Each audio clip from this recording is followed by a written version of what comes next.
السلام عليكم ورحمة الله تعالى وبركاته. مرحبا بكم في قناتكم شهيوات منى الشرقاوية. كنتمنى يلقاكم هذا الفيديو في أتم الصحة والعافية. اليوم إن شاء الله مع وصفة جديدة وفيديو جديد، وأكيد بمناسبة الدخول المدرسي غادي نشارك معكم مادلين اللي خدمت لوليداتي، اللي ضروري منه أكيد وفي أي بيت اللي عنده وليدات كيوجدهم. كيجي رائع جدا هاد مادلين، بخليط واحد غادي نوجدو نكهات اللي مختلفة وكنتحصلوا على كمية وفيرة. كيجي مادلين اللي خفيف بزاف واقتصادي، والاهم انه سهل وسريع بزاف. فخليكم معايا تشوفوا تفاصيل هاد الوصفة. فقبل الى عجبتكم وصفة اليوم فما تبخلوش عليا باللايكات وفرجة ممتعة. فبالنسبه للمكونات ديال هاد مادلين او كاب كيك غادي نحتاجو 3 ديال البيضات اللي ضروري يكونوا بدرجه حراره المطبخ، رشه من الملح، كاس الا ربع سكر سنيده، نصف كاس زيت نباتيه، كاس ديال العنبه ديال الحليب، علبه ديال الياغورت من فئه 110 غرام. عندي هنايا 3 ديال الكؤوس ديال الدقيق الابيض، كيس سكر بنكهه الفانيلا ما يعادل 7 غرام، 2 اكياس خميره الحلويات ما يعادل 16 غرام، وعندي 2 معالق كبار ديال الكاكاو المر. فغنمروا مباشره للطريقه ديال التحضير اللي كتبقى جد سهله وبسيطه، بدون خلاط بدون طراب كهربائي. غادي تحصلوا على نتيجه اللي رائعه جدا. غادي نخدمهم غير بالطراب اليدوي. هنايا كيف كتلاحظوا معايا اناء وضعت فيه 3 ديال البيضات اللي ضروري يكونوا بدرجه حراره المطبخ، ضفت ليهم الملح وكاس الا ربع سكر سنيده، وضفت كذلك كيس سكر بنكهه الفانيلا، وخلطت المكونات بهذا الشكل هكا مزيان حتى حسيت بالخليط هكا نساجم مع بعض. هنا مباشره ضفت كاس ديال العنبه ديال الحليب، فضفت كذلك نصف كاس ديال العنبه ديال الزيت النباتيه، وغادي نضيف واحد العلبه ديال الياغورت اللي طبيعي من فئه 110 غرام. ممكن ديروا اي نكهه حبيتو، او تستغناو على الياغورت تضيفوا كاس ديال الحليب اخر، او ديروا كاس ديال الماء. فهنا مباشره بعد ما خلطت السوائل كلهم مزيان كنضيف الدقيق. فبالنسبه للدقيق انا سبق ليا غربلته، فضفت هنايا 3 ديال الكؤوس الا ربع كيف كتلاحظوا معايا. خليت واحد المعلقه كبيره حتى الاخير عاد نضيفها. فهنا كيف كتلاحظوا ضفت 2 اكياس خميره الحلويات ما يعادل 16 غرام، وغادي نخلط هاد الدقيق مع السوائل مزيان حتى كنتحصلوا على واحد الخليط اللي كيكون بقوام ديال الخليط ديال الكيك، ما كيكونش خفيف بزاف وما كيكونش ثقيل بزاف. كيف كتلاحظوا معايا بالنسبه للبنات الدقيق انا هنايا حيدت منه واحد معلقه كبيره خليتها حتى الاخير، حيت هذا الخليط غادي نقسمه على 2، غادي نوجد منه 2 نكهات اللي مختلفه. فبالنسبه لي انا تحصلت على هذا الخليط بهذا القوام هذا. فمباشره هنايا كيف كتلاحظوا غادي نقسم الخليط على 2 بهذه الطريقه هذه، يعني نفس الكميه كيف كتلاحظوا. هنايا كنوضعها في هذا الاناء وغادي نخليه جانبا. فبالنسبه لهذا الخليط هذا كيف كتلاحظوا راه شويه مازال خفيف. فبالنسبه كيف كتعرفوا جميع العجينه ديال الكاب كيك او المادلين بصفه عامه خاصها تكون شويه قاصحه، ما تكونش جاريه بزاف وما تكونش بقوام ديال الكيك. فكيف كتلاحظوا هنا انا غنضيف ليها هنا 2 معالق كبار ديال الكاكاو المر، ممكن ديروا 2 اكياس ديال الكاكاو المر.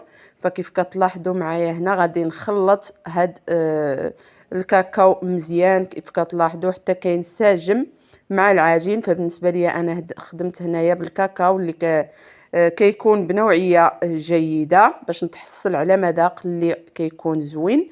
ممكن ديروا حتى الكاكاو الحلو ديال الحليب، يعني على حسب اللي بغيتو. فهنا كيف كتلاحظوا كنتحصلوا على هذا القوام هذا، كتجي لنا بها هاد المادلين خفيفه كتجي رائعه جدا وما كتجيش ثقيله. فهنا بالنسبه للخليط الثاني غادي نضيفوا في هذا الاثناء ملعقه كبيره ديال الدقيق. كيف كتلاحظوا خليتها حتى الاخير باش ما نتحصلش في الاول على خليط اللي كيكون قاصح، حيت كيف لاحظتوا معايا بعد ما قسمته راه ضفت ليه الكاكاو.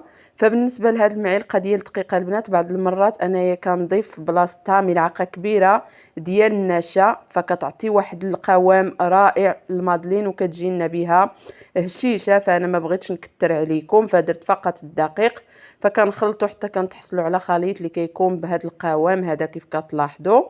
فهنا مباشره بعد ما ساليت وجدت هاد القوالب ديال المادلين وفرشت لهم هكا هاد الوريقات اللي خاصين بالمادلين. كيف كتعرفوا جميع انهم رخاص بزاف ومتواجدين في اي محل ديال بيع مستلزمات الحلويات.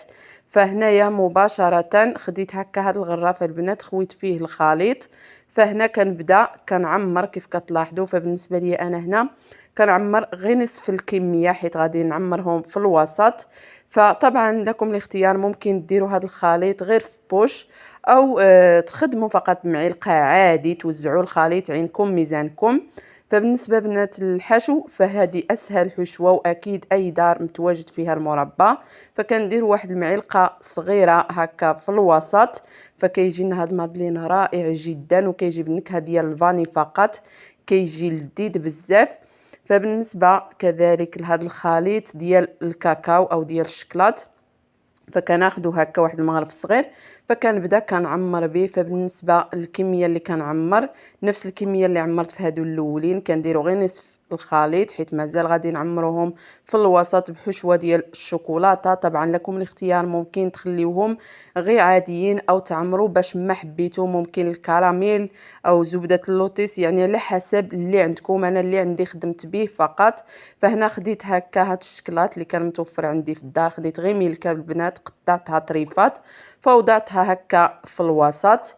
فهنا مباشرة غادي نبدا كنغطي هاد المربى كيف كتلاحظوا معايا من الفوق. كنديروا غير واحد الكميه قليله، حاولوا ما تعمروش القوالب بزاف باش ما يفيتش لكم الخليط وبالتالي كتحصلوا على نتيجه اللي ما مزياناش. احسن حاجه البنات خليوا المجال فين طلع لكم المادلين وتجيب الشكل اللي هو زوين.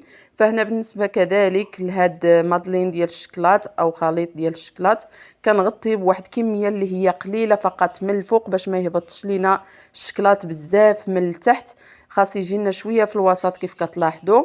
فانا هنا راه كثرت عاد واحد شويه، نتوما نقصوا خليو غير واحد شويه باش ما يهبطش لكم الشكلاط او المربى لتحت. فهنايا كيف كتلاحظوا دخلت المادلين الفران اللي كيكون مسخن على 180 درجه، كنشعلوا عليه من التحت ومن الفوق في نفس الوقت البنات، كياخذ لنا تقريبا 15 دقيقه فقط.